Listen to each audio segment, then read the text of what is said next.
Olá, muito boa noite. Bem-vindos à grande entrevista, como fazemos toda sexta-feira. Hoje, uma jovem psicóloga, né? Garotinha, mas toda já pesquisadora, um trabalho interessantíssimo. Quando eu liguei para o professor Dr. Manuel, vamos lá falar sobre paternidade, que é dia dos pais, domingo, né? Sim. Deixa eu ligar para esse pessoal da USP, que eles estão sempre bem mais em dia da coisa. Ele disse, eu vou estar numa banca examinadora, não vou poder te atender, mas tem uma menina, que é minha orientanda, que ela está se especializando em paternidade, acho que ela está mais por dentro que eu, não sei o quê. Eu falei, como é que ela chama? Maiara. Já te passou o celular, já liguei, que sorte que deu certo. Que prazer tê-la aqui comigo, viu? Prazer é Muito meu. bom. Vamos falar um pouquinho do seu currículo, para apresentá-la, por isso que eu peço o currículo, né? A Maiara, ela é psicóloga pela Universidade Federal do Triângulo Mineiro, lá, né? FTM. O FTM. O FTM, Uberaba. Isso. Mestranda, está fazendo mestrado, pelo programa de pós-graduação em Psicologia da Faculdade de Filosofia aqui da USP de Ribeirão. Ela é membro do Laboratório de Ensino e Pesquisa em Psicologia da Saúde, o LEPS. Isso. Que bacana, que é a orientação do professor Dr. Manuel Antônio dos Santos. Além de pesquisadora da paternidade. Perfeito? Exatamente.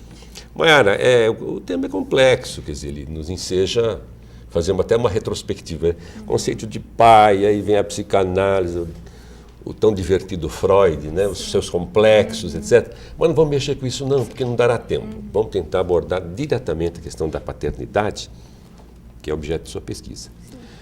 Maiara, até os anos 60, a sociedade, eu vou fazer um introitozinho aqui, Sim. depois a gente já penetra. A sociedade era patriarcal, né? Até os anos 60. O homem ocupava a posição de provedor do lar. Tinha comida, pagava o remédio, arcava com as despesas do lar. E a mamãe cuidava da parte social, da educação do filho, ficava a critério da mãe, o pai nem se preocupava com isso. Depois transferiram para a escola, que acho que é uma preocupação dos pais, a educação familiar, né? Jogaram para a escola. Às vezes o professor não está preparado para ficar educando esse menininho. Mas deixa para lá. Então, era o pai quem trabalhava para sustentar a família e quem tomava todas as decisões. Onde tem grana, tem poder. Mandava. A mulher era incumbida de cuidados com a casa. Por isso que, qual é a sua profissão? Do lar. Trabalho em casa, né? E com os filhos, que era considerado socialmente uma função inferior, secundária. Eu me lembro de uma época, agora mudou muito, né? Mas muitos homens não apresentavam suas esposas. Ia para uma festa, alguma coisa, vem cá, vou apresentar minha mulher para você. Quer dizer, é uma coisa muito estranha, é assim mesmo. Essa coisa do destaque masculino, uma educação machista, então, numa sociedade machista. Muito bem. Os homens, em geral, dessa época, não demonstravam seus sentimentos em relação aos filhos. Não é? Pois isso era sinal de fragilidade. O homem come, não chora, vai para todas essas coisas. Muito ausentes, esses homens, a sua participação na educação dos filhos se limitava apenas a dar ordens e impor disciplina. Mas os tempos mudaram e fizeram mudar tudo. Por consequência, o papel dos pais contemporâneos. Os pais de hoje choram no dia do parto dos filhos, ajudam a trocar fralda, que é uma tarefa que os homens olhavam assim, não mexer com isso, não tinha prática de pegar o filho dentro do colo. Contam histórias, brincam, participam da escolha da escola e se emocionam com as conquistas dos seus filhos. São outros tempos. Quer dizer, o lado afetivo passa a ser muito mais importante que outras coisas materiais, não é, Maiara? Essa interessante transformação do modelo patriarcal, de paternidade, recebe o nome de paternidade participativa. Então, agora vem a pergunta, né?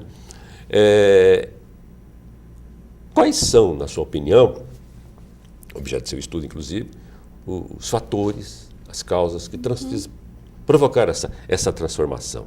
Quer dizer, por exemplo, né, o modelo cultural da pós-modernidade pôs em xeque essa coisa masculina, né, a dominância masculina. Então, você tem lá, por exemplo, o feminismo, a saída da mulher para o mercado de trabalho, a questão dos salários, que a mulher começa a se igualar, ela divide renda, às vezes até ganha mais que o homem. São causas que aconteceram, não é? Você quer elencar algumas, dizer, vamos lá então. Acho que você já faz uma introdução que é muito interessante, né? Eu acho sempre importante a gente partir da concepção da família como um organismo vivo, né? Que se transforma, né? Que foi se transformando ao longo dos séculos, né? E essa transformação, ela sempre vai se dar muito conectada a um contexto, né? Contexto social, contexto econômico, cultural, né? Então, com a paternidade, o que os estudos vão falar é exatamente o quanto algumas transformações que a família foi passando ao longo dos séculos contribuiu para o surgimento do que alguns autores vão chamar de novo pai contemporâneo, né? O termo paternidade participativa, que é um termo recente, né? Bem recente, né? Em termos de estudo. Então, assim, no sentido de transformações, o que a gente vai encontrar mais são as transformações, sobretudo da década de 60 mesmo, né? Então, a entrada da mulher no mercado de trabalho, os movimentos feministas, né? Então, até então, o que a gente tinha? A gente tinha o homem ocupando o espaço público, né? Então, esse homem provedor, né? O dono do dinheiro, né? Aquele que, por ser dono do dinheiro, Dono do poder, da dono decisão, do poder, né? Determinava, né? Claro. As regras, limites. Então, o homem ocupando esse espaço público do trabalho, muito ligado à produção, e a mulher ocupando, consequentemente, o espaço privado, né? O espaço do lar, do cuidado dos filhos, né? Um papel de grande importância, né? Mas que ficava ali. Então, o que a gente, né, discute quando a gente pensa nessas transformações é em que medida, né? Quando a mulher passa a se inserir no mercado de trabalho, ou seja, ela sai do espaço. Isso é um dado importante, né? Não é mais dependente do Sim. homem financeiramente falando. Sim, então ela sai um pouco do espaço, né, privado. Dá uma sensação de segurança para a mulher, não dá não? Sim. Ela começa a ocupar o espaço público, né? Então, a Sim. mulher começa a ficar com dupla jornada, né? O trabalho e a casa. Então, assim, o quanto que isso vai colaborando para o homem começar a ser convidado a ocupar também o espaço privado, né? Então, até então, estava essa divisão, né? A mulher... Bem clara, né? O Isso. papel da mulher é esse, agora tá ficando meio Que misturadinho, hein? Tudo junto e Exatamente. misturado, né? Que é a família tradicional, Boa. a família patriarcal, né? Então, assim, um dos fatores que são considerados são esses mesmos, sobretudo da década de 60. Inserção da mulher no mercado de trabalho, um movimento feminista, né? E aí começa a questionar que papel o homem, então, vai ocupar dentro de casa agora. E não nasceu na mulher uma necessidade de procurar um homem diferente daquele convencional, porque as mulheres mais modernas, elas diziam, eu não vou casar para sustentar o cara, eu quero dividir tudo, eu quero que meu marido também me ajude nas tarefas de casa. Então, isso pressionou o homem para tomar mudanças, adotar mudanças do seu comportamento. Com muito sacrifício, diga-se de O papel passagem. da mulher é Né? essencial. Ela pressionou muito. Sim. Então, foi mais a mulher que fez a transformação do que o homem propriamente dito, não foi? O que a gente fala é nisso mesmo, num convite, né? Então, o homem, ele passa a ser convidado, né? Diante das transformações. Convite? Eu considero um convite, legal, na verdade, né? Então, assim, a mulher, né, sofrendo todas essas transformações, passa a convidar o homem, então, o papel que ele... Meu filho, a situação é essa, vamos fazer junto? Isso, Né? que ele... Né? Bacana. E aí é onde surge o termo novo pai contemporâneo, paternidade participativa... Alguns colegas seus, pensadores do problema, dizem que essas mulheres apareceram muito inteligentemente, rompendo com uma série de preconceitos e barreiras, inclusive profissionais. Né? Eu me lembro que mulher não ia... Para ser uma mulher médica era muito difícil. Hoje, advogada é muito difícil. As primeiras mulheres que saíram para estudar do interior para São Paulo tinham um alto poder aquisitivo. O pessoal ia fazer escola normal, ia fazer curso de contabilidade, e as mulheres ficavam... A gente fazia umas brincadeiras de mau gosto na época, eu me lembro disso. Você não é desse tempo, chamado curso de espera-marido. Ficava naquela expectativa, esperando o cara se formar, ajeitar a vidinha para depois casar. E a gente brincava, né? A gente nasce, cresce, fica bobo, casa e morre. Completa o ciclo da bestialidade humana. Mas é um pouco disso também. Então, só me permita, essa nova mulher passou a exigir um novo homem também. Para atuar as funções, para dividir funções. Uma espécie de sociedade, né? Sociedade. Sim. Eu acredito que seja uma negociação, né, na verdade. Negócio, porque o exercício dessa nova paternidade vai depender de várias questões, né? Então, assim, é muito difícil generalizar, né? Então, assim, esse novo pai existe, está presente em todos os lugares, né? Com todas as características, né, do novo pai, mas vai depender muito da negociação, né, nas relações, porque além do homem precisar romper vários estereótipos, né, também é preciso que a mulher ela abra mão um pouco daquela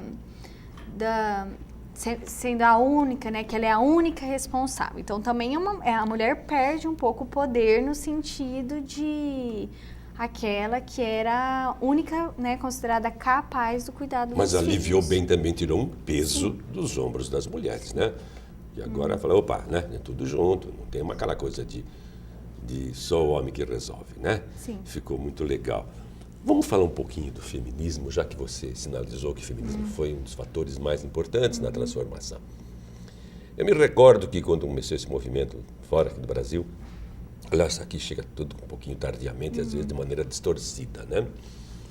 Queimar o sutiã em praça pública, símbolo da libertação, aquela coisa toda, né? Posar nua, a nudez agressivamente apareceu nesses últimos tempos. E autores, né? Autores, grandes pensadores franceses falando sobre essa questão do feminismo. O feminismo, ele criou mais problema ou resolveu mais problemas?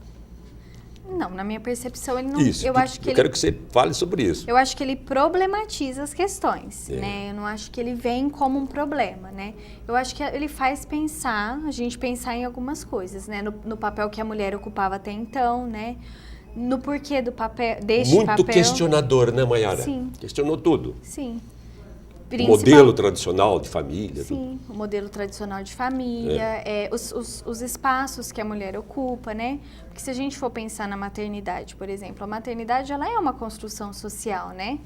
Então a menina, desde que nasce, começa a ser ensinado para ela aquilo que é esperado socialmente. Olha lá. Né? Ser então, mãe, assim, ser mãe, casar. Menina brinca de boneca, menino joga bola. Né? Então, assim, é toda uma construção social que vai sendo mantida ao longo dos tempos, que faz, né, com que a mulher ela assuma esse papel de cuidadora, né, que assuma esse papel de mãe, como se isso fosse inato, né? Então, assim, é a minha natureza, né? Eu nasci habilitada para isso, né? Sendo que é algo aprendido. Né? Vivido, experimentado. Sim. Exatamente. E por que não os pais não podem aprender, né? Sim, eu acho que a partir do momento que dois jovens se casam hoje, eles começam uma aventura extraordinária, interessantíssima. Vão aprender muito, porque certamente trazem na sua formação cultural, de personalidade, pesos de família tradicional. Porque, né, uma coisa que me incomoda muito quando me casei, tempos depois, incomodava toda a minha geração, é aquela preocupação em ter filho logo, né? Os pais, os avós. Não vai me dar um netinho? Não vai me... Mas, peraí, precisa pagar as contas primeiro para ver como é que faz. Quer dizer, tudo isso deixava a mulher numa posição extremamente complicada, sem liberdade de decisão. Isso, e vem de um percurso que é esperado, né? Então, assim, se eu casei, agora o próximo passo necessariamente é ter filhos. Ter filho, ter um monte de filho, né? Para atender os reclamos da clientela, é muito complicado. Então, quer dizer, e hoje, como é que está a situação do feminismo? Não há tanta aquela... No começo foi uma coisa que provocou um furor, né? Hoje, feminista só vira a cara, né? É feminino, mas tudo bem, as mulheres precisam também mostrar a cara e dizer aqui que querem chegar, né? O ponto que elas querem. Mas eu acho que tem um espaço maior de discussão, acho que tem bastante crítica ainda, mas eu acho que tem um espaço maior e já é visto com outros olhos. Sim. No Brasil, quem tentou fazer um trabalho interessante foi muito criticada depois que transformou em política. Eu gostava muito dela enquanto uma mulher de jornalismo, que era a Marta Suplicy. Lembra da TV Globo que ela fazia? TV Mulher? Era depois uma porção.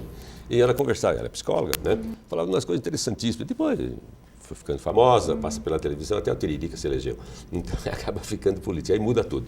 E havia uma conscientização do papel da mulher, né?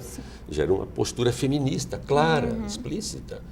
E agora, nas universidades, a gente vê, por exemplo, as mulheres doutoras, mestras, Sim. coordenando departamentos em todos Porque os segmentos. inicialmente, mesmo com a saída da mulher do espaço privado, né, a mulher começa a ocupar cargos que ainda assim estão muito relacionados ao cuidado. Então, Né? Então, assim, a mulher começa primeiramente a ir para áreas que, né, a enfermagem, mesmo, né, a pedagogia, né? Então, a Isso. mulher, inicialmente, ela também tem essa Verdade, inserção verdade. em áreas que são ainda do cuidado, né?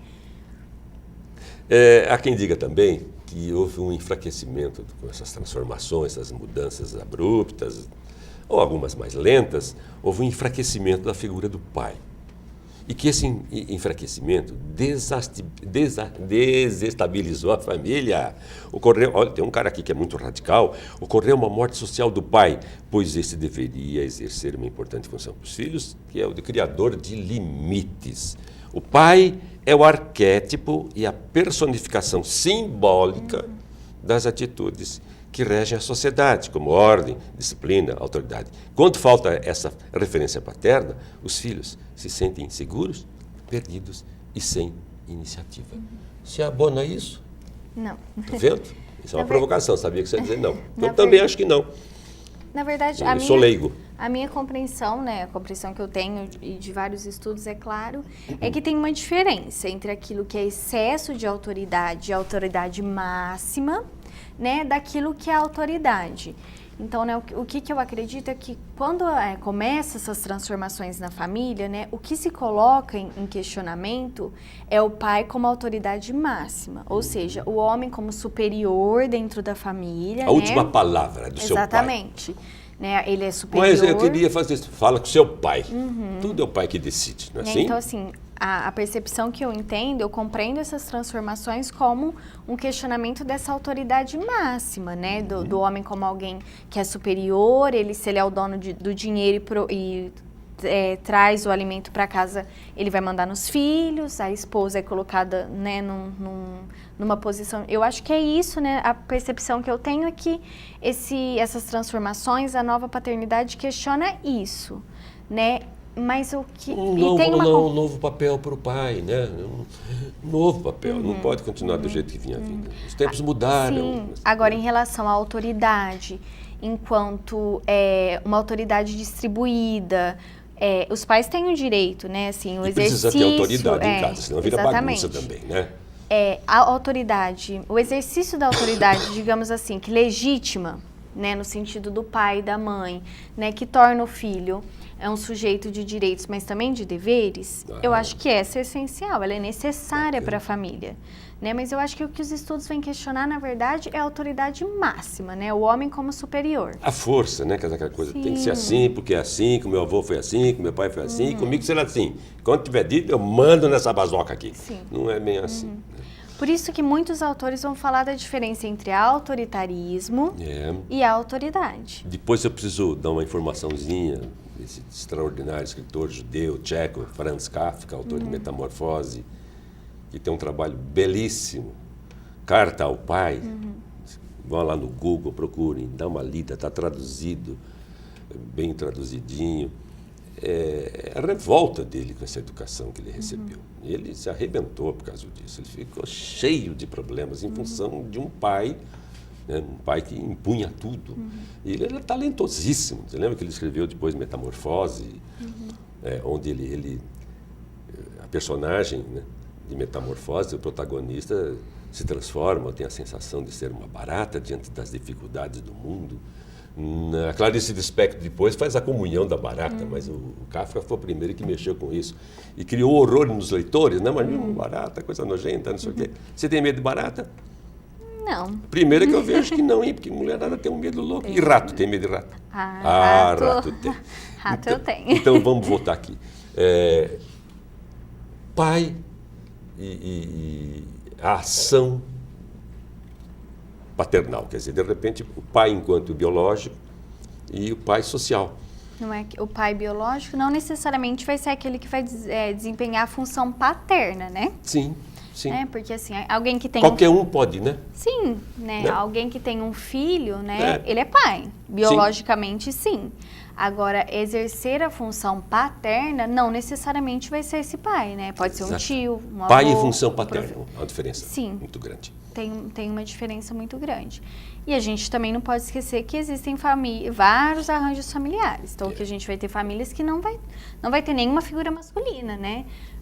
A gente tem famílias de monoparentais, ou é uma mãe que cria os filhos. Né? Nós falei para você, acabamos de entrevistar, e você até assistiu à entrevista, com a Denise Dias, que fez uma produção independente, escreveu até um livro, né? E diz, não, por enquanto eu não quero casamento, não quero marido, eu vou cuidar disso, eu quero viver a maternidade, quero experimentar essa coisa de ser mãe. E está toda feliz. Quer dizer, isso é uma coisa que não passava pela cabeça das pessoas uma década atrás, nem menos. Né? Imagina, não tem marido, como é que vai fazer filho? Né? Hoje as pessoas veem isso com um pouco mais de naturalidade. Sim. E como será, né, a visão paterna do ano 2050, hein, Maiara? Será igual a de hoje? Eu acredito que vai continuar se transformando, né? Muito, né? A questão dos gêneros agora, você vê que mudança que houve, né? A mudança das famílias, tipos de família. Sim, né? A gente tem vários arranjos. Núcleos familiares. Isso. Arranjos possíveis, arranjos que têm, né, funcionado super bem. As pessoas querem mais é ser feliz, né? Isso aqui eu acho que é bacana você dar um toquinho. A desmistificação da ideia de que o amor e cuidados infantis são exclusivos da mãe. Mãe é coisa de mãe, isso é coisa de mãe, delicadeza, sensibilidade. Não é mais isso não, hein? Nunca foi. Na verdade, se a gente for pensar, as práticas, né, maternas, elas são uma construção social, né? Então, acho que eu já falei um pouquinho, né? Quando, né, se nasce uma menina, ela começa a ser ensinado comportamentos que são esperados de uma menina, né? Então, ela começa a aprender que a menina, ela vai ser mãe, ela vai brincar de boneca, ela não vai jogar bola, ela vai brincar de boneca. E ao longo dos séculos, inclusive dentro da família, a gente vai escutando alguns discursos, principalmente nas sociedades ocidentais, né, que vão reforçando isso, né? Então, assim, fazendo com que a mulher sinta isso como um instinto materno, né? Então, é muito comum a gente ouvir, a mãe, ela tem um instinto materno. É muito comum, isso né? mesmo. É a mãe que precisa cuidar. Não né? pode contrariar isso da natureza humana. Que natureza humana? Né? É claro que eu não quero questionar o papel da mãe enquanto muito importante. Claro. Né? Mas o que a gente questiona é essa construção social mesmo. Esse condicionamento, isso, né? E os discursos que vão mantendo essa questão como algo inata, algo da natureza. E muitas vezes isso mantém a questão que não é possível aprender. Então, o pai não vai poder aprender, né? Porque é um instinto materno. É exclusivo da mulher, ela nasce com isso. Né? E se a gente for pensar em discursos que vão mantendo isso, a gente pode pensar nas transformações da família. Né? Então, se a gente pegar o final da Idade Média, não tinha uma diferenciação de criança para adulto. Né? Isso foi modificando. E quando isso começa a modificar, quando a criança começa a ser vista, né, com uma importância, inclusive força de trabalho, começa-se esse discurso de que então cabe a cuidar dela a mãe. Né? Então, as transformações da família também, por muito tempo, mantém esse discurso, né, da mulher como a cuidadora mais habilitada, né? Então, assim, não tem problema se o pai está ausente, né? A mãe tem que estar ali porque ela vai dar conta, né? Se a gente for pensar nas instituições escolares, de saúde, é muito mais privilegiada a presença da mãe, né? Então, é a mãe que acompanha toda a saúde da criança, é a mãe quem sabe da informação, né? E você vê, basicamente, a educação era entregue a mulheres, né? Sim. Professora, a professorinha, né? A confiança que a mãe tinha em entregar o filho para uma professora. De repente apareceram os homens lá com outra visão também da educação, e já complicava, né? Uma aura idealizada mesmo da maternidade, né? Quer dizer, isso foi sendo fragmentado e transformado com o passar do tempo, né? Eu acho para que melhor, é claro, né? Isso tem sido questionado, no sentido assim, na maioria das vezes o homem ele não é criado para cuidar, mas isso não significa que ele não possa aprender. Claro. Né? Então, acho que o questionamento está mais em relação a isso, né? Em que medida as práticas maternas, assim como as práticas paternas, são aprendidas. Exato, exato. O livro das aprendizagens. O que a gente percebe depois de tanta discussão, de tanta pesquisa, de tanta mudança, é que não é um modelo ideal de paternidade, né? Hoje os pais estão... Eu até estava brincando com você, percebi também na minha pesquisinha aqui para conversar com você, que os consultórios psicanalíticos estão cheios de homens preocupados em buscar um pouco de orientação, que eles estão meio perdidinhos diante dessas transformações que começam a lhes ser impostas. Ele tem essa preocupação de ser um pai moderno, de ser um pai diferente. E ele não está muito seguro disso também. Isso procede? A complexidade que envolve isso também, né? Porque, na verdade, eu acredito que, né, o que vários autores vão falar, que a gente não pode falar em paternidade, sim em paternidades. Múltiplas. Porque, assim, é isso mesmo. Tanto pelo contexto, né? Quando eu vou olhar uma vivência paterna, eu tenho que lembrar que ela está inserida num contexto, né? Um contexto social, econômico, cultural, mas também tudo que envolve, né, a construção da paternidade, né? É algo construído, exatamente, Sim. em função do social. Né? Então, assim, será que é possível? Será que a gente já tem um pai totalmente novo? Né? Então, a gente fala nisso, em avanços e retrocessos e em vivências que a gente observa os dois pais. Né? Assim, então, é um pai que consegue participar dos cuidados, expressar afeto, mas também é o pai que ainda se responsabiliza por colocar normas, regras. Então, também até que ponto essas paternidades, elas não se mesclam, né? Nem tanto ao mar, nem tanto à terra, né? Quer dizer, uma coisa que é interessante, é como a liberdade de expressão, né? Houve época que não se podia falar nada, né? Cuidado, não podia falar porque todo mundo chiava, né? Inclusive politicamente, especialmente depois do golpe militar de 64, que a primeira preocupação dos governos da ditadura foi calar as pessoas que pensavam, a imprensa, etc, etc. Mas em família era a mesma coisa. Criança não abria a boca. Conversa de adulto, jogar de moleque, é coisa para criança. Assim, imagina o sofrimento desse menino que estava prestando atenção na conversa e entendendo a conversa do adulto, querendo se manifestar. E não podia, e ficar quietinho. Aí ele vai para a escola. Muita gente disse que a droga explorou, alavancou muito o crescimento dela mesma em função desse desajuste da falta do diálogo familiar entre pais e filhos. Garotinha ia para a escola, conversava com o cara das mesmas circunstâncias, vamos trocar a experiência. E deu no que deu. Isso também é interessante, né? Sim. Se a família está fragilizada, o cara não encontra segurança nela. Na verdade, eu acho que ela está em transformação mesmo, né? E como e o que os pais estão fazendo com essas transformações, como eles estão lidando com essas transformações, né? Eu acho que é muito isso. O filho, ele passou a ser um sujeito que também tem direitos, mas eu acho que não exclui que ele tem deveres. Né? Não exclui o papel que os pais precisam ocupar no sentido de instrutores mesmo, né? De orientadores. O que a gente ouve por aí é um certo desespero das mães, dos pais, dizendo assim, eu não tenho discurso para meus filhos, eu não sei, o que serviu para mim, tenho certeza que não serve para eles, mas também não sei o que oferecer para eles. Então, então, lembra uma época que saiu uma experiência assim, escola de pais e mães, até tinha um excepcional médico, psiquiatra, que era o Dr. Regis Viana, que trabalhou muito com a gente, em saudosa lembrança. O Regis falava, ele tentou montar uma escola de pais. Ele precisa formar o pai, precisa preparar o pai para essa nova realidade. Ele enxergava longe, né? E ninguém... Eu não sei, você conhece alguma escola, assim, escola para pais? Não, tudo para aluno, jovem. Está na hora, não? Sim, na verdade... Cursos, extensões... Mesmo na paternidade, quando eu recebi seu convite, você falou, é para falar sobre paternidade? Eu falei, nossa, que legal, porque mesmo ainda, se a gente for comparar estudos sobre mães e pais, os sobre pais são incipientes, assim, né?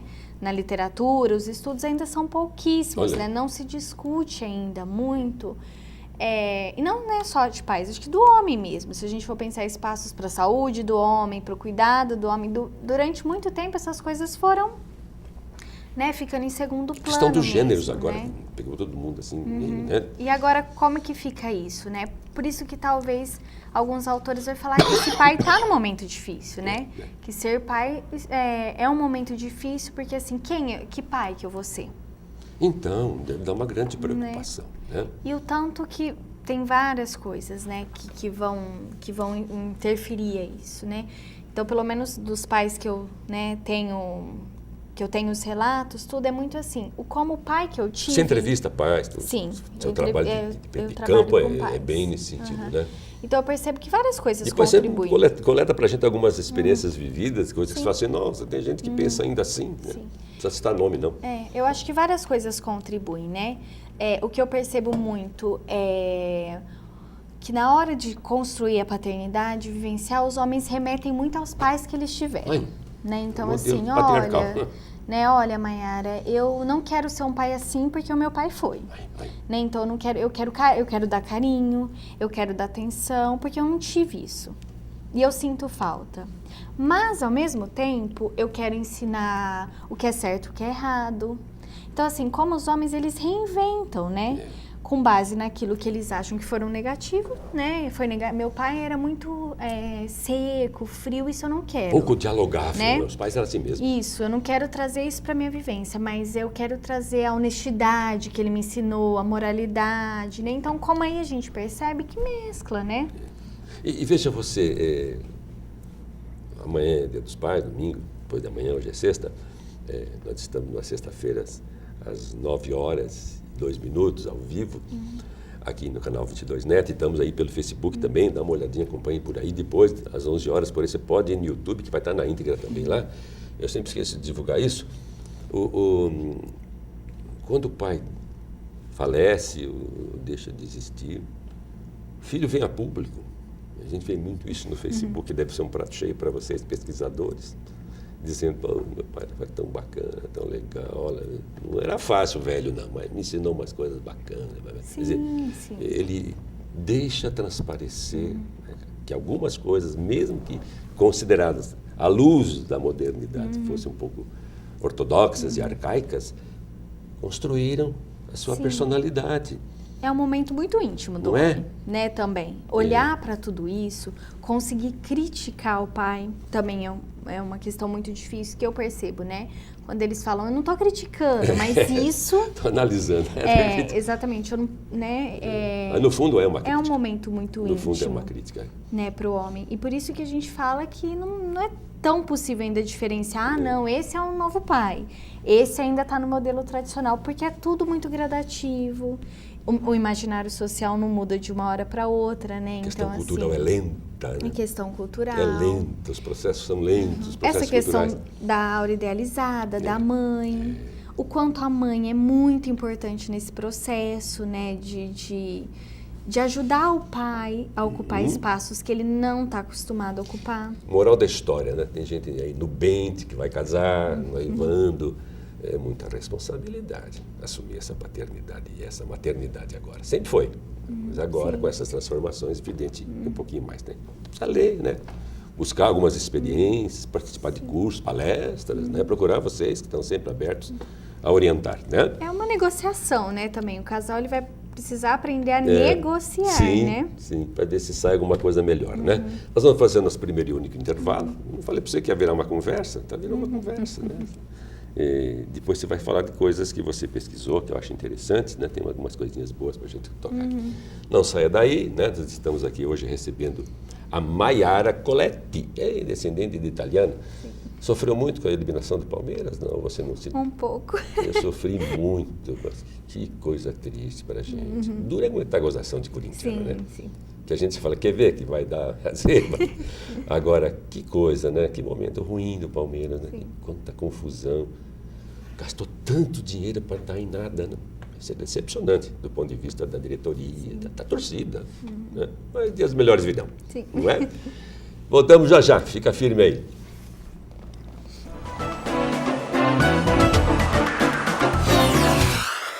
A Gran Steak é uma steakhouse surpreendente do início ao fim. Aqui você irá provar o frescor de nossas saladas preparadas na hora e servidas individualmente, para depois se deliciar com uma seleção impecável de carnes premium. Todas de raças britânicas e caracterizadas pelo alto nível de marmoreio. Tudo num ambiente sofisticado e inspirado nas melhores steakhouses do mundo. Essa é a Gran Steak, tão autêntica quanto nossa paixão por carnes. 16 3911 9009.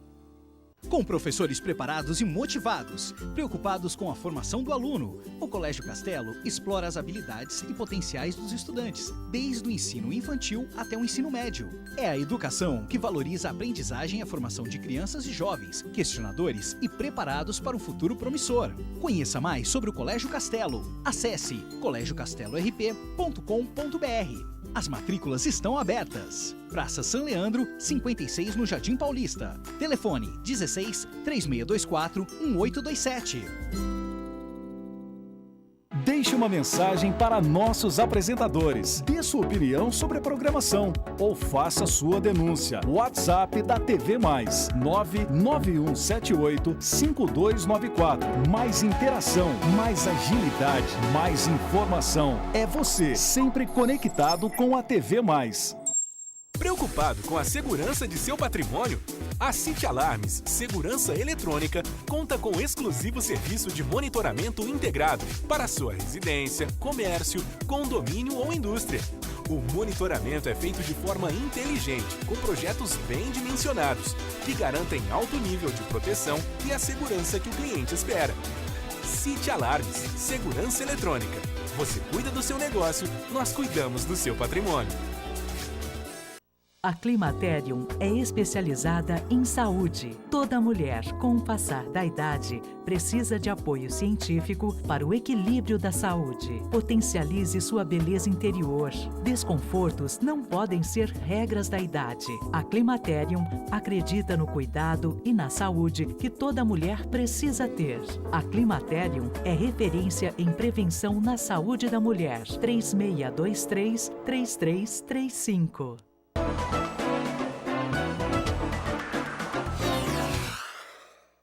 Voltamos para a segunda e última parte do nosso encontro de hoje, da grande entrevista. Estamos recebendo com muito prazer a mestranda pela USP de Ribeirão Preto, uma discípula, você vê, bem desenvolta, talentosa menina, pesquisadora, já tem uma experiência muito grande. Vai fazer carreira, vai querer depois fazer doutorado? Sim, sim. Vai ser professora? Pretendo. Essa USP, vou falar, viu? Ela já começa a deixar o pessoal prontinho, né, para a renovação. Que é a Maiara Coletti, a garotinha que veio lá de São Simão. Você está fora de São Simão faz tempo já, né? Faz tempo. Você tem ido lá? Sim, muito. Como é que está a muito. gloriosa São Simão? Do mesmo jeito? Tá bem, do mesmo jeito. O clero é forte lá? O papel do clero da igreja? Sim, acho que perdeu um pouco, né? Já foi mais? Isso, mas Padre falava, mas é forte ainda.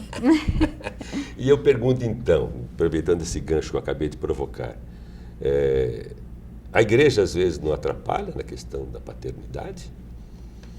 Certos discursos de alguns párocos, de alguns padres, né? Porque é meio rigorosa, não pode, a igreja é mais normativa, né? Então, certos discursos, certos, como é que chama, pregações evangélicas são meio esquisitinhas, né? Não pode, muito proibitivo e fica difícil você segurar, né, a transformação social, né?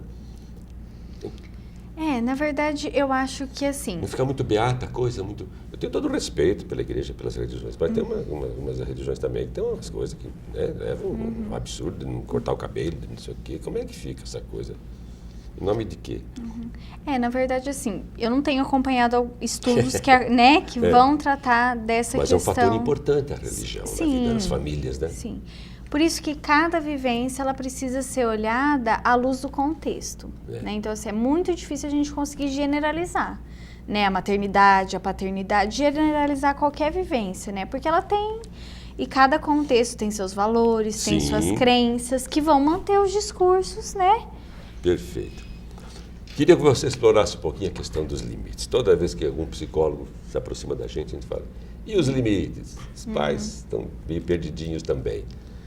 Porque há uma tendência na modernidade familiar de o pai querer ser muito legal com o filho. Os pais homens, morrem de medo de perder a confiança dos filhos. Então, faça a concessão, deixa fazer o que quer. E, às vezes, né, não estabelece os necessários e importantes limites. Isso acontece? Eu acho que em termos da paternidade, principalmente, é aí que eu acho que é essencial e que tem alguns autores, alguns estudos que estão batendo muito firme, é diferenciar o autoritarismo da autoridade. Importante. Né? Porque o que tem acontecido, né, que se observa é que alguns pais acham que atitudes de impor limite, de impor regras, seriam uma questão de autoritarismo, né? E tem uma diferença muito grande. Há uma confusão das duas coisas. Dá uma explicadinha bem simples para isso aí, se for possível explicar de maneira simples. O autoritarismo, a gente está falando daquela relação de dominância, né? Aquele que domina e aquele que é submisso. Não tem diálogo, acabou. Né? Então, assim, em que o outro ele vai ser um sujeito de dever, né? Então, assim, eu falo, você atende. Isso é autoritarismo. Agente e paciente. Sim, exatamente. Quando a gente fala em autoridade, e aí autoridade materna, autoridade paterna, essa autoridade que é distribuída, né, que exercer ela, né, sobre os filhos, se ela for genuína, se ela for exercida, é um direito dos pais, né? É os pais que eles vão mostrar para os filhos que os filhos têm direitos, mas eles também têm deveres, né? E eu acho que isso não cabe só ao pai, cabe ao pai e à mãe, né? Isso começa cedo, começa cedinho, tem idade mais ou menos para começar a estabelecer essas regras do jogo. Ou deixa crescer, depois não vamos ver como é que fica. Eu não acredito que tem nada assim pré-determinado, Não, mas né? eu acho que tem que ser algo construído. Você vai percebendo que os filhos, a ação dos filhos, a reação dos Acho que filhos. tem que ser algo construído. É possível ser alguém, né, ou ser um pai que tem autoridade a partir do diálogo. É possível isso. Avó estragam a boa autoridade paterna? Olha,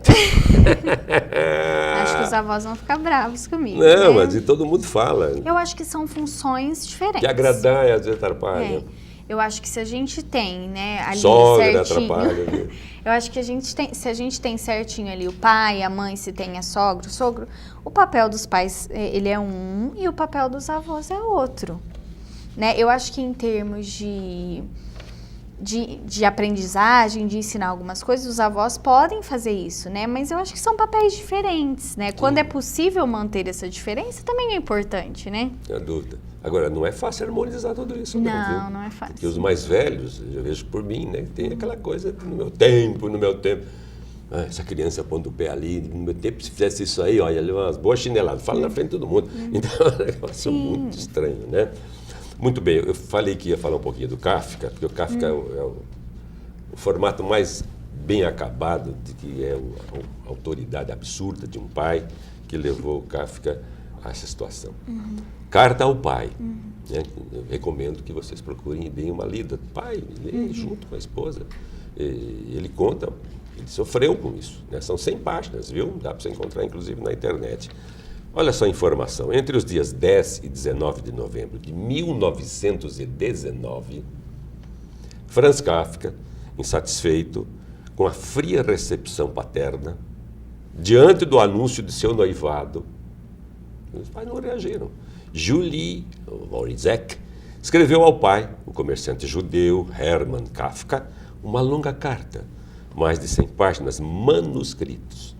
Kafka tinha, então, 36 anos, uma vida pessoal acanhada, nunca se casara, 36 anos, para a época já é vovô, ou constituir a família. Uma carreira mediana de funcionário burocrático que ele era, e uma ambição literária ainda longe de estar realizada. Não estava feliz com nada daquilo. Na carta, que nunca foi enviada ao pai, ao destinatário original, Kafka põe a nu toda a sua mágoa em relação ao pai autoritário, que ele chama alternadamente de tirano, de regente, de rei e até de Deus. Olha, uma revolta sem par. Em uma experiência virtuosística de alta análise, além de uma belíssima peça literária, ele mostra como, a seu ver, o julgo paterno minou-lhe a autoestima, acabou com a autoestima dele, condenando a uma personalidade fraca e assustada. Ele faleceu com 41 anos de idade, o Kafka, e deixou outras coisas extraordinárias. Considerado o grande transformador da literatura moderna, esse tcheco, filho de judeus. Então, será que os pais têm essa consciência que eles poderão traumatizar seus filhos lá na frente? Se a gente for pensar em Não vou nem falar em violência, em bater, sabe, espancar, porque tá vendo a violência dentro de casa é uma coisa que está assustando todo mundo. Bate-se assim, como se fosse... Né? Em termos de estudos, a gente tem várias pessoas pesquisando que a longo prazo... Isso, quero saber isso aí. A gente tem vários estudos pesquisando que a longo prazo a não participação, né? Ou o pai que assume apenas esse papel de provedor, né? Pode interferir em termos de desenvolvimento socioemocional, em termos de saúde mental mesmo, né? De saúde mental mesmo. Saúde mental. Existem vários autores que já vêm trazer um pouco isso, né? E trazem alguns resultados, né? Que particularmente não é meu foco do estudo, mas já trazem alguns resultados no sentido de estresse, né? De comportamentos depressão. Mais agressivos, depressão. Como é minha figura, né? A figura paterna em si, né? Esses estudos vão focar mais naquilo que vai trazer de consequência para o filho. Eu sempre tento refletir o que o pai perde quando ele assume essa postura autoritária, né? Apenas de provedor, né? Porque ele perde várias coisas dessa relação, né? Ele aceita aquilo que foi negado para ele durante séculos, que é a expressão de afeto, que é a intimidade com o filho, né? Que é viver momentos que, se ele assume essa posição distante afetivamente, ele vai perder muito. Perfeito. Mayara, o que mais distancia o pai de um filho hoje? Claro que a ausência do diálogo, basicamente, entre outras coisas. Quais aspectos que têm criado mais problema? Quer dizer, a questão sexual, meninos às vezes têm um problema, tendências homossexuais, ou tendências não, já manifesta a questão nele claramente, e ele se fecha. O que tem deixado mais, criado situações mais conflitivas na relação entre pais e filhos? Eu acho que as vivências das famílias, elas são muito particulares, né? Eu não saberia... Você não generalizaria jamais? Eu não generalizaria. Eu acho que, assim, o que causa mais problema, na minha opinião, é a falta de diálogo, né? É a falta de um pai que vai sentar e tentar entender, né, aquilo que está acontecendo. Ouvir, né? O Rubem Alves, esse gênio que foi o Rubem Alves, né? Essas crônicas lindíssimas, ele diz, né? Temos que ter a escutatória. A gente fala muito e ouve pouco. E filhos você tem que ouvir muito. Os amigos você tem que ouvir muito. E qualquer coisa, eu acho que seja mínimo Manteninha possível, ligada ali, de captar, né? Exatamente. Sons e manifestações. Eu acho que, né, às vezes o conflito ele nem é tão grande, mas eu acho que a falta de diálogo ela vai dificultar, né? Eu acho que a falta de diálogo dificulta muito essa questão. E, por exemplo, quando eu converso com os pais, eles vão muito falar isso, né? Apesar de serem pais. Isso, o que dizem? Do quanto eles gostariam que os pais deles tivessem conversado mais, dado mais carinho, mais afeto, né? Do quanto às vezes eles falam que só foi muito tarde que eu consegui abraçar meu pai, beijar meu pai. Só, né? era assim então, mesmo, assim, viu? Era assim mesmo, viu? Chegar no pai não era fácil. Eu posso testemunhar que era assim mesmo. Distância regulamentar. E também do quanto os homens se questionam, como é difícil, né? Porque a gente fala que as transformações estão aí, que os pais estão mudando, mas não é fácil para o homem assumir esse lugar, né? Muita coisa ainda questionada, né?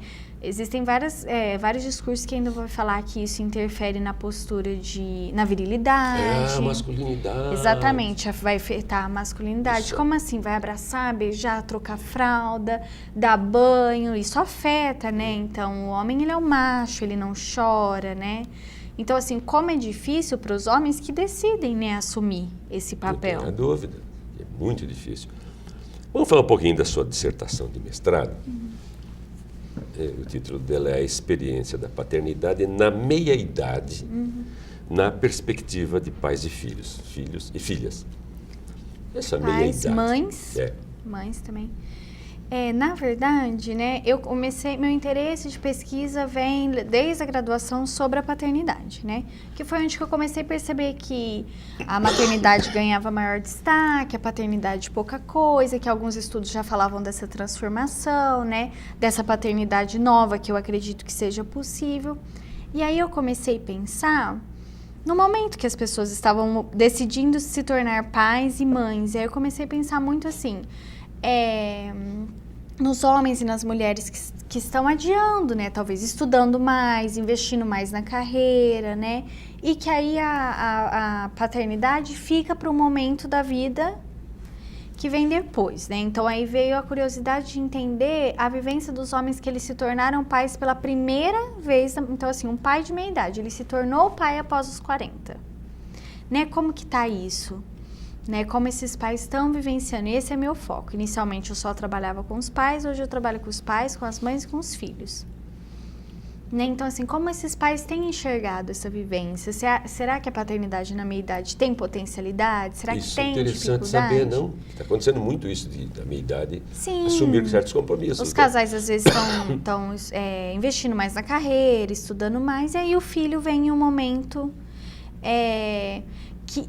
Em termos do que é esperado, não é um momento esperado, é um momento que, assim, se a gente pegar os estudos, essa idade é considerado que os pais estão vivendo a saída dos filhos. Na meia-idade, os pais estão com filhos adultos, os filhos vão estar saindo, né? O ninho vai ficar vazio, mas esses pais que estão vivendo a entrada, esse é meu foco e eu tenho, assim, encontrado várias coisas bem interessantes Uma nessa delas, vivência. por exemplo.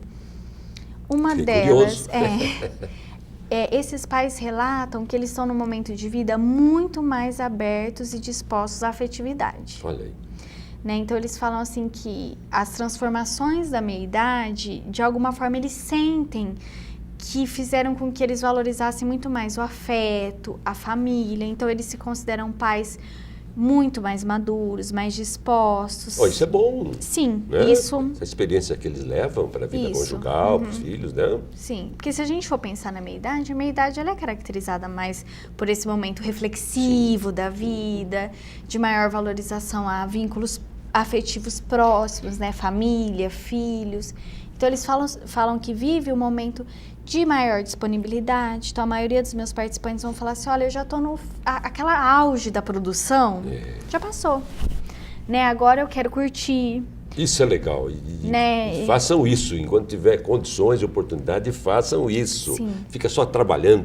Quando você vai querer conviver com os filhos, já é tarde. Eles já falam passou que o tempo. isso, exatamente. Que bom que eles estão descobrindo isso. Que a auge da produção já passou e que agora eles conseguem. E é claro... Porque nesse mundo capitalista, né? Você está trabalhando, quer ganhar dinheiro, quer melhorar, quer comprar carro novo, quer comprar casa nova, só fica atrás disso aí.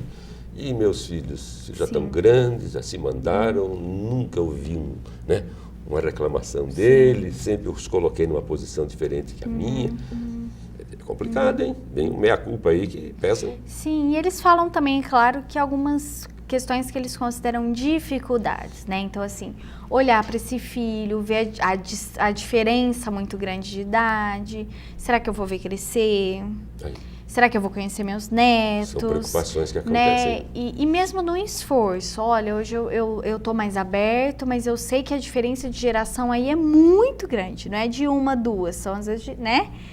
E como que eu interpreto isso, como que eu entro no mundo do meu filho, né? Então, assim, eu tenho 58, 60 anos e meu filho tem 8, 9. Como que eu vou me aproximar dele? Quando ele chegar à adolescência, né, que é uma fase mais difícil. Será que eu vou conseguir encaminhar ele, né? Conclusão, né, filha? Sempre preocupação, né? Antes, durante e depois. A última questãozinha que nós vamos encerrar daqui a pouco, que é, por exemplo, agora essa mudança no núcleo familiar, nas famílias, mais de um casamento. Então, se casa, divorcia, casa pela segunda vez, aí tem os filhos, ou às vezes a esposa nova também tem filhos de um outro casamento. Como é que fica essa questão da paternidade aí? É complicado isso? Ou não? Eu acho que sim, né? Se a gente tem famílias recasadas, aí, né, às vezes a pessoa... É muito comum ainda, né? Principalmente no Brasil, né? A guarda ficar com a mãe. Aí. Né? A gente sempre costuma brincar que não existe... Esse problema jurídico sério. Sim. Cai lá na justiça. Exatamente. E mesmo ainda a justiça, né? A justiça ainda entende que a mulher é a mais habilitada para. Quase sempre então, manda o assim, filho para a mulher. Exatamente. As né? guardas juiz bem consciente paternas... faz isso, né? Geralmente as guardas paternas... Se for juíza, então, nem pensar. Vai direto para lá, né? Que legal. As guardas paternas, elas geralmente ocorrem em decorrência a algo que deu errado ali com a mãe. Oi. Né? Mas o que a gente costuma brincar bastante é que assim, né, não existe ex-mulher, mas ex-filho não tem, né? Oi. Então, como é importante esses pais investirem nessa relação mesmo que distantes, mesmo que com outra família, né? Que também é um desafio. Porque muitos homens também, né, reforçam esse discurso, mas tá com a mãe. Então tá sendo bem cuidado. Nossa, eu não vejo meu filho há anos, mas eu mando a pensão. Aí a gente volta muito nesse modelo. Eu tô provendo, né? Eu mando a pensão, ele tá com a mãe. Então a gente ainda tem muito. O homem também introjetou esse discurso, né? Assim como a mulher introjetou o discurso que ela é habilitada, o homem passou então a delegar para ela. Se ela é habilitada, então eu me ausento disso, né? Vai assumir. O que você achou dessa licença paternidade agora ampliada? Uns 5 dias, foi para frente. Passou lá no Congresso, licença paternidade, não sei quantos dias a mais. Então, será que vai para frente? Parece que caminha para sair. Na verdade, assim, é outra questão que mostra o quanto há uma diferença entre a importância da mãe e do pai. Né? A gente já tem países que a realidade é de 5 meses para os dois. Oi? Né, e que é obrigatório para o pai ficar os 5 meses, porque ele vai aprender, né? Ele vai aprender os cuidados, né? A maternagem, ela é aprendida, então os cuidados... Parece que o homem se ausenta desse momento, né, da formação fetal, do nascimento, né? Ele fica meio distante, depois que ele vai, né? É porque assim, né? Muitos homens... É importante a presença masculina aí, né? É porque a mulher sente, né? Claro. A mulher, desde o início da gestação, tá ali, tá sentindo. Muitos homens relatam que se sentiram pais quando nasceu. Porque é muito disso, né? Eles não vivem, né? A mulher já sente. Aquela coisa toda. Outros pais vão falar que quando mexeu na barriga da mulher, aí eles se sentiram. Mas também o momento que o homem vai se sentir pai também é muito particular. Então, tem muita coisa para ser ainda arrumada, organizada e discutida. Maiara, acabamos. Foi bom demais tê-la aqui comigo. Muito obrigado. Parabéns pela sua pesquisa, pelo seu trabalho de sua dissertação de mestrado. Depois de ficar pronta, você conta pra gente como é que foi. Está prestes a acabar já? Está no finzinho. Semana que vem. E o professor Manuel? O professor Manuel é craque, hein? Sim. E ele gosta de orientar, né? Sim. Que bom. Parabéns, viu? Obrigada. Você é tão jovem, já com um futuro tão promissor como esse aí. Obrigada. Foi bom demais. Gostei muito.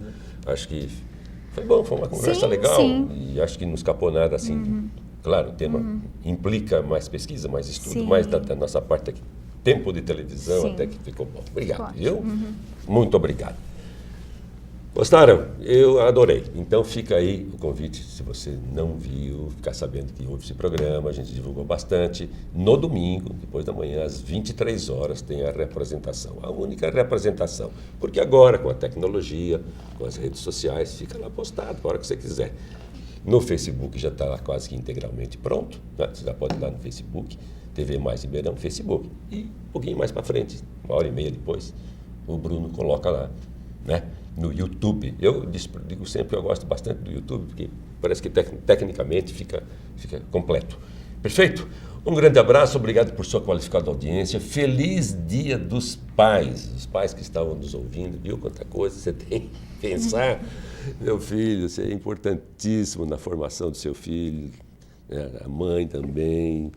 Você vê o drama do Kafka, e está cheio de Kafkas por aí, de pessoas que sofreram esse drama de famílias desestruturadas e de pais autoritários que complicaram a vida desses meninos. Todos temos direito à felicidade. Se você não puder ajudar, não atrapalhe, tá bom? Esse é o recado. Um grande abraço.